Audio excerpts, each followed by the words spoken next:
Do you guys know what my most favorite day of the week is? Friday! Because that is when we get to do our amazing science experiments. And guess what? Today is Friday. I'm so excited. I hope you guys are excited and ready for a brand new experiment. Today, we're going to use dry erase markers. Now, you only need one dry erase marker. I just have a few different colors. And we're going to make floating pictures. Oh, even that sounds amazing. So, let's get started and I'll show you what you need today. As I mentioned, you need some dry erase markers. You only need one, but if you want to do a few different colors, you'll need to have a few different colors. You need a glass plate or tray. I'm using a glass pie plate because it's what I had in my kitchen. You're also going to need some water. Now, this is just regular room temperature water. There's nothing special about it. And you're going to need either a spoon or a dropper or a medicine dropper, something that's going to help you get the water from the container to your glass dish. So that's for the main experiment. Now, we're always going to ask the question, what if? And if you want to do the extension, what if question with us, you're going to need a ceramic plate or bowl. You're going to need a plastic plate or bowl.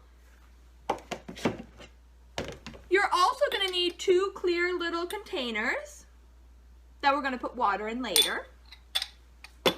And you're going to need one regular marker, in addition to your dry erase markers. Now this is for the extension. If you just want to do the first experiment, you'll only need the dry erase one. Alright, go get your supplies and meet me right back here because this is an experiment you will not want to miss. Alright, I got my goggles on to protect my eyes. I got my lab coat on so I don't get dirty, and we are ready to begin. You're going to want to start with your pie plate or whatever glass plate you're using, and you're going to put it right on the table. That is the first step.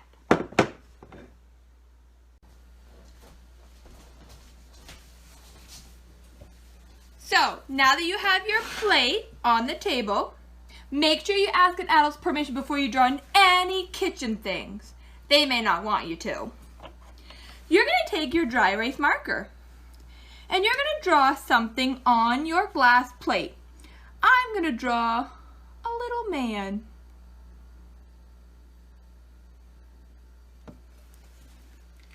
Alright, so there's my little man.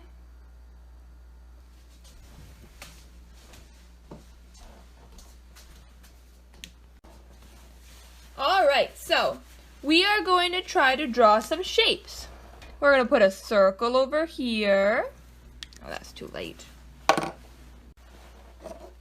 Alright, we are going to put some shapes on our glass dish. Put a circle.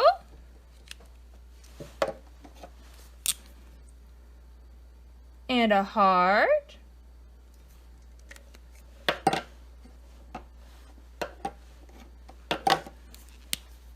And a square.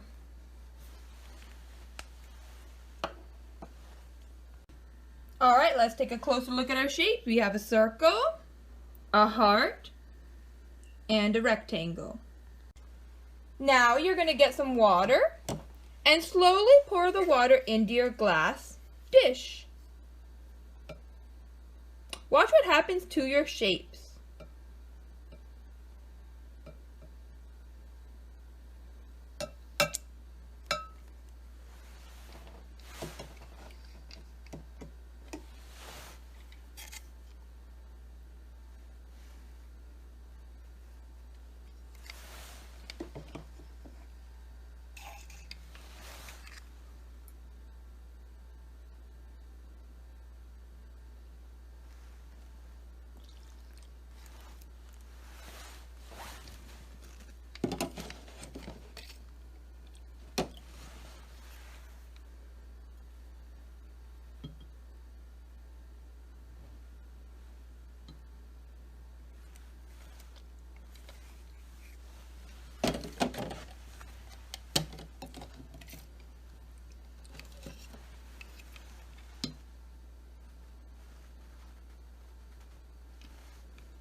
you want to go right to the edges of your dry erase marker, not your Sharpie, and you want to try to push the water out to the marker.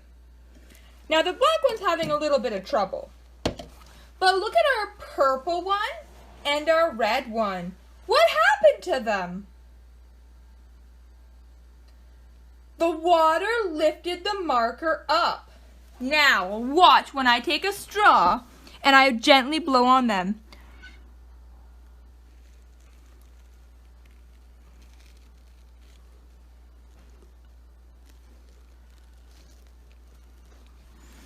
I can move them around. Now, my black rectangle, I must have not did a really nice crisp line because it kind of started to break apart, as you can see here. But my heart, which now kind of looks like a weird strawberry type shape, and my circle, which is kind of like an oval actually, they worked really good. Look at them move.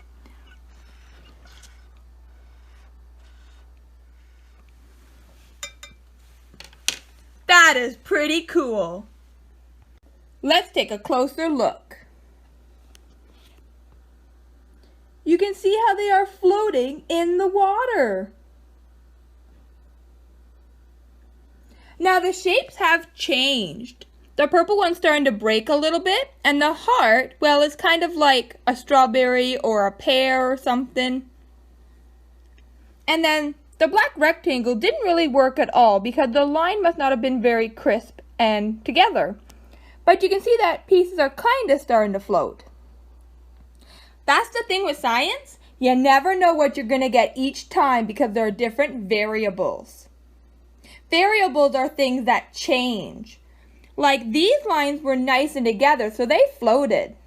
But the rectangle, the line must not have been all attached all the way, or it must not have been a really good line because part of it broke off and the rest of it's just staying stuck to the glass. So that's where our variables come in handy to know that, hey, something went wrong with the variable of the black marker and the lines we made. But those ones work perfectly.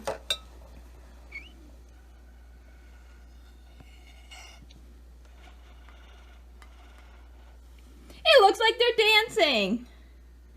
What shapes can you make float? That was an amazing experiment.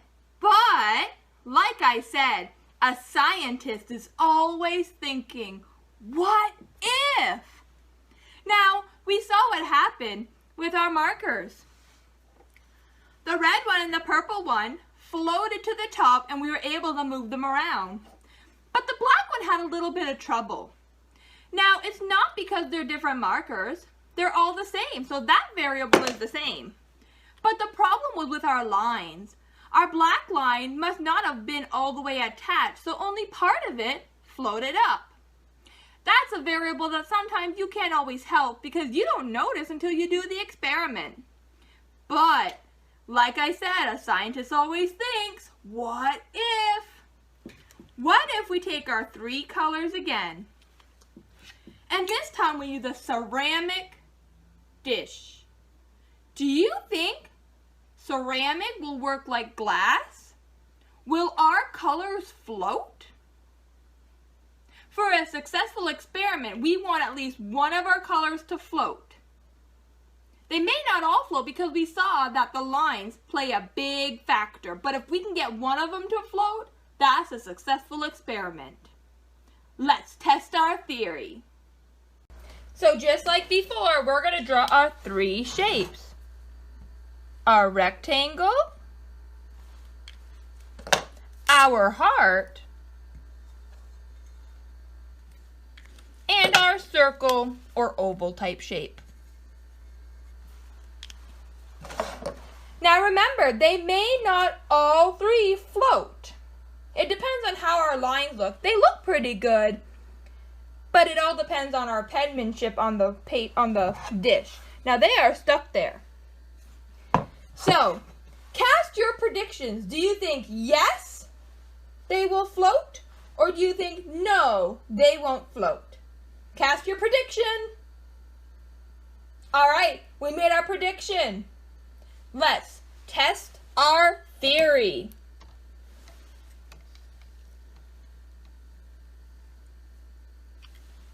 Grab some water. Remember, nice and slow.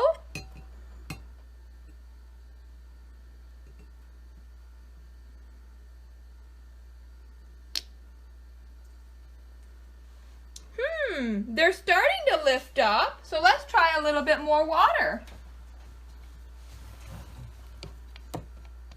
Now our heart broke, but that's okay. If we can still get it to lift up, then it's still a successful experiment.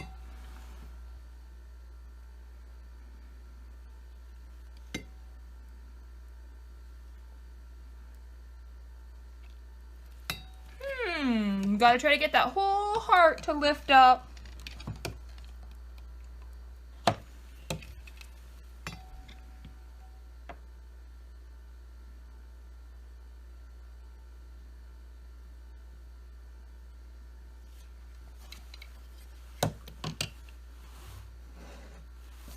So let's take a look at our experiment.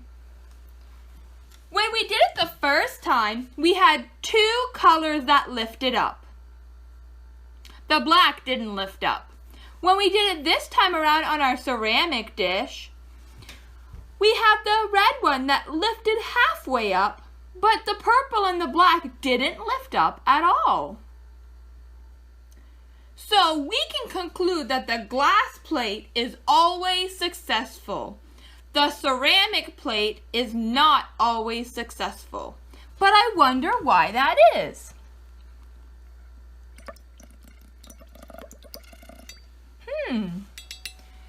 Ceramic must have a special material in it that it doesn't always let us lift up. This is an interesting experiment. Because it half works, we're kind of left with an inconclusive result. But that's okay, because sometimes when you're a scientist, you don't always get the perfect results. And that means you just gotta do more experiments to figure it out.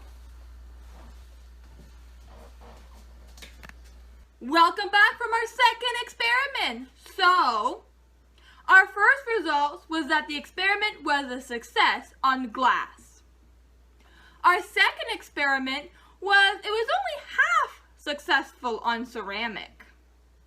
That's because glass and ceramic, although they're a little bit similar, they're made with different materials. Now our third experiment will be on plastic. I have a plastic plate here. Remember, we're always thinking. I wonder, can we make our markers lift up on a plastic plate? Let's cast our prediction. Do you think yes? Or do you think no? Or do you think it'll be like the ceramic plate where only part of it will lift up? Remember, to be successful, we want at least 2 of the 3 shapes to lift off the plate. Let's test our theory. So here we have our plastic plate. We're going to draw our 3 shapes again. Our heart, our circle, and our rectangle. All right, there are 3 shapes. So we want at least 2 of them to lift up completely. Let's get our water and let's experiment.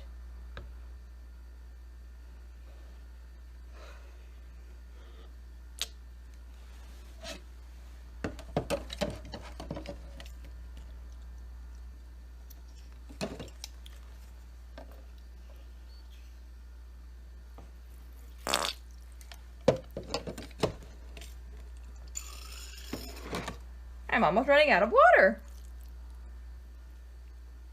Put it right up close and see. None of them are lifting up. So let's talk about our conclusion to our experiments. In our glass dish, we had 2 colors that floated up. Now the purple got stuck to the side when I moved it, but we know that We had 2 of them that floated up, and the black one floated up a little bit. So yes, using a dry erase marker and some water, we can make our floating pictures using glass. What about our ceramic one? We only had part of our red one. It's kind of stuck on the side now, but we only had part of our red shape that was able to float up. So no, we can't make shapes float on ceramic. And our last one is our plastic plate. We had no shapes float up. So we definitely cannot make pictures float on plastic. So the different materials in our different plates, our glass, our ceramic, and our plastic, has a huge effect on our science experiment. That's what we call variables. The variable is the one thing you change in your science experiment. Our water was the same, our dry erase markers was the same, and our shapes were the same shapes. The only thing we changed, the material our dishes are made out of. Glass, ceramic, and plastic. So those are called variables in our science experiment. I hope you don't think that's it for the experiment, because I got to thinking again. We saw with our dry erase markers in the glass plate that 2 out of the 3 lifted up. And the reason is because the black one must just not have had a nice sharp line that attached. So that was a successful experiment. But then I got to thinking, dry erase markers are for a whiteboard. And when you write on them and you can erase it and then you don't see it anymore. Well, I wonder if we use another marker like our regular markers, could we get them to float also? That is a good scientific question. Let's test our theory. So here we have the exact same dish. I just washed it out. We're gonna make our exact same shapes. A heart, a circle, and a rectangle. Make sure our lines are attached. All right, let's see what happens. So just like last time, you want to pour in some water nice and slow. Ooh, look what's happening to our heart over here. The colors are washing away. It's not floating, they're disappearing. Let's get some more water.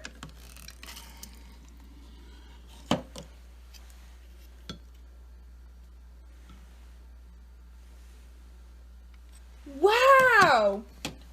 So when we use our regular markers, we can't get them to float. They wash away.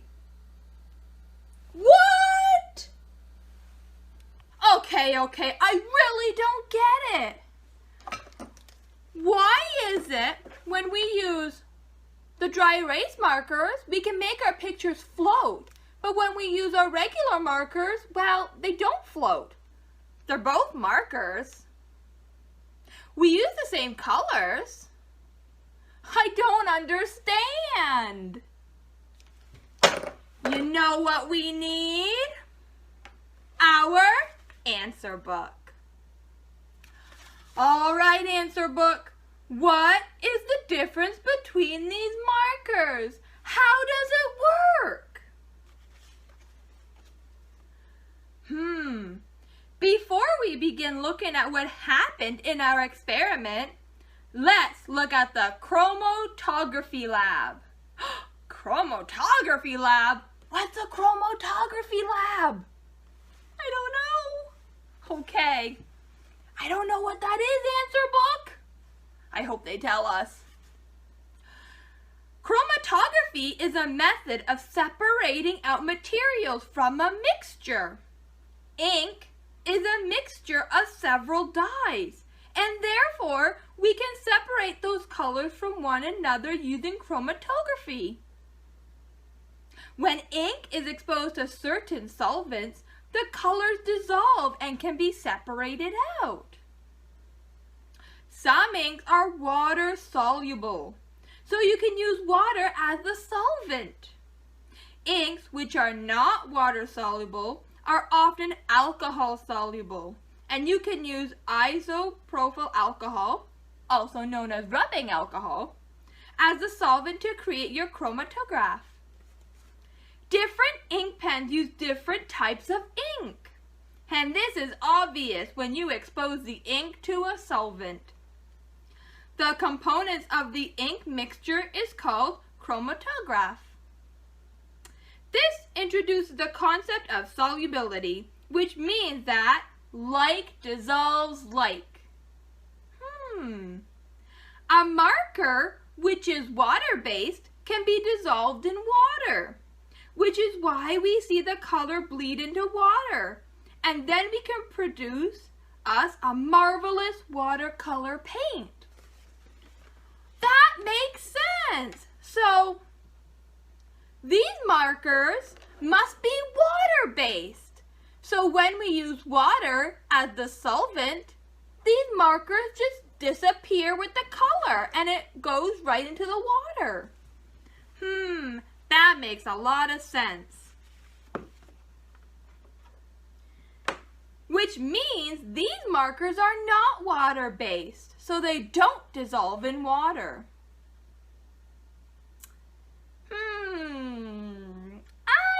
I feel a question coming on. If we take two of the same color markers, our dry erase marker and our regular marker, and we put them both in water, what will happen? You know what? We gotta test this theory. So here I have two jars of water. I've got my red dry erase marker and my red regular marker. I'm going to stick them in the water to see what happens. Let's take a closer look. Just like our answer book told us. The dry erase marker, nothing is happening. The water's not dissolving the color. In our regular marker, we can already see the color dissolving, and the more we stir it, the darker the color gets. So, this means we can conclude that our regular markers are water-based. Our dry erase markers are not water-based. Wow, so we've learned a lot today. We learned how to make some pictures float.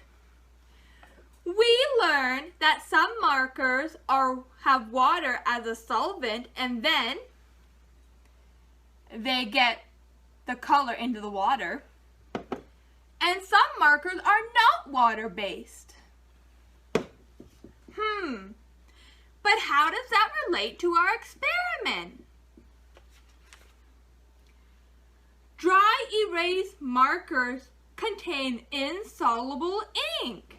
That's why our color didn't go anywhere. This means you can put them in water and the color won't drain out like a regular marker. That makes sense. We just did the experiment. Good thing we know this now. This, in turn, causes water to create a heavy buoyancy, causing the ink on the plate to rise to the surface and float on water.